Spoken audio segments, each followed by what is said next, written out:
নেটফি হাউচত লুমছ আৰু আসিয়ান IBCৰ পাৰিপাৰ্শ্বিক দায়িত্ব শীৰ্ষক বৈঠক আৰম্ভ। আজিৰ পৰা গুৱাহাটীৰ নেটফি হাউচৰ প্ৰেক্ষাগৃহত পাৰিপাৰ্শ্বিক দায়িত্ব এনভাইৰনমেণ্টেল ৰেছপন্সিবিলিটি শীৰ্ষক এখন বৈঠক আৰম্ভ হৈছে। লুমছ 2.0 আৰু women Indian chambers of commerce and industry চমুকৈ উইকিৰ এটি শাখা ইণ্ডিয়া আসিয়ান বিজনেছ কাউন্সিলৰ এই দুই সংস্থাই যুটীয়াভাৱে দুদিনীয়া কাৰ্যসূচীৰে 27 আৰু 28 আগষ্ট তাৰিখে আয়োজন কৰা এই অনুষ্ঠানটিৰ আৰম্ভণিৰ দিনা ববিতা বৰুৱাই উদ্বোধনী ভাষণ প্ৰদান কৰে।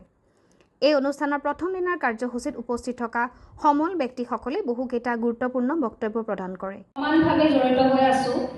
আমি কেতিয়াবা দেখিবলৈ পাইছো আমাৰ গুৱাহাটীৰ ক্ষেত্ৰতে আমাৰ শিক্ষা আছে, বহুতৰ ক্ষেত্ৰত দেখো আমাৰ শিক্ষা আছে, আমি আনৰ দুখবিলাক খুব সহজে দেখো, কিন্তু আমি আমাৰ পৃথিৱীখন আমাৰ পাছফালে আমি কি কৰি আছো আমি নেদেখো। সৌদিনাখন যিখিনি বানপানীৰ কথা হ'ল, আমাৰ পৰিৱেশ সজাগতাৰ কথা বা প্ৰকৃতিৰ প্ৰতি আমাৰ দায়িত্বৰ কথা কোৱা হয়, মই ভাবো আমি নাগৰিক হিচাপে আমি নিজে দোষী। আমাৰ পৃথিৱীখন এনেকুৱা এটা কদৰ্যময় পৰিৱেশলৈ পৰ্যবেক্ষিত হৈছে, তাৰ বাবে আমি নিজকেহে প্ৰথমতে দোষী অনুভৱ কৰোঁ। কাৰণ আমি লোকে নেদেখাকে কেতিয়াবা আমি আমাৰ জাবৰৰ দমটো যিখিনি চৰকাৰীভাৱে স্বীকৃত সংস্থাই ঘৰে ঘৰে আমাৰ মহানগৰত জাবৰ সংগ্ৰহ কৰে, আমি সেই 50 টকাটো বা 100 টকাটো আমি দিবলৈ প্ৰায় বহুতেই টান পাওঁ। আৰু আমি আনে নেদেখাকৈ নিশাৰ আন্ধাৰত আমি কোনোবা এটা খালী ঠাইত আমি জাবৰৰ দমখিনি ঘৰৰ আৱৰ্জনাখিনি পেলাই আহোঁ। আমি বুলি এইকাৰণে কৈছোঁ যিহেতু আনক দোষাৰোপ কৰাৰ আগতে আমি নিজকে সংশোধন কৰিব লাগিব। সেইকাৰণে মই ভাবোঁ যে নিজৰ পৰিয়ালটোৰ পৰাই যদি আমি এখাপকৈ মানে এখোজকৈ যদি আমি ভাল কাম কৰোঁ, তেতিয়াহ'লে সমাজখন ভাল হ'ব সদায়। আৰু সদায় নিজৰ ভুলৰ পৰা শিকিবলৈ চেষ্টা কৰি আছোঁ।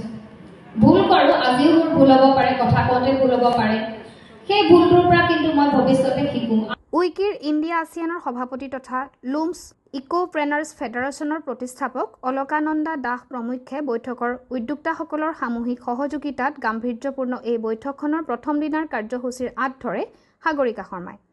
এই বৈঠকত মঞ্জুলা জগতৰুমকা, ডক্টৰ সুকুমল দেৱ, বনশ্ৰী গগৈ, ডক্টৰ স্বপ্ননীল বৰুৱা, জয়শ্ৰী বৰুৱা মৰল, ডক্টৰ সংগীতা চাহি, আনন্দিতা ৰয়, অনুজা গুপ্তা, ডক্টৰ RS লতা, ডক্টৰ দীপিকা চাহানী, শুভ্ৰজিৎ বাসু, ৰিচা বানচাল, গায়ত্ৰী দেৱী চৌধুৰাণী, পূৰবী ৰয়, অসীমা দত্ত বৰুৱা, RJ মেণ্ডি, দৰ্শনা বৰুৱা, স্তুতি হাজৰিকা, অমিয় কুমাৰ শৰ্মা, তৈয়াৰ চামিমা নাছৰিন, নন্দিতা বৰঠাকুৰ আদিকে ধৰি ভালেকেইজন বিশিষ্ট ব্যক্তিয়ে অংশগ্ৰহণ কৰাৰ লগতে অসম চৰকাৰৰ মন্ত্ৰী জয়ন্ত মল্ল বৰুৱা প্ৰমুখ্যে আন কেইবাগৰাকীও বিশিষ্ট ব্যক্তিয়ে দ্বিতীয় দিনৰ কাৰ্যসূচীত অংশ ল'ব বুলি জানিব পৰা গৈছে।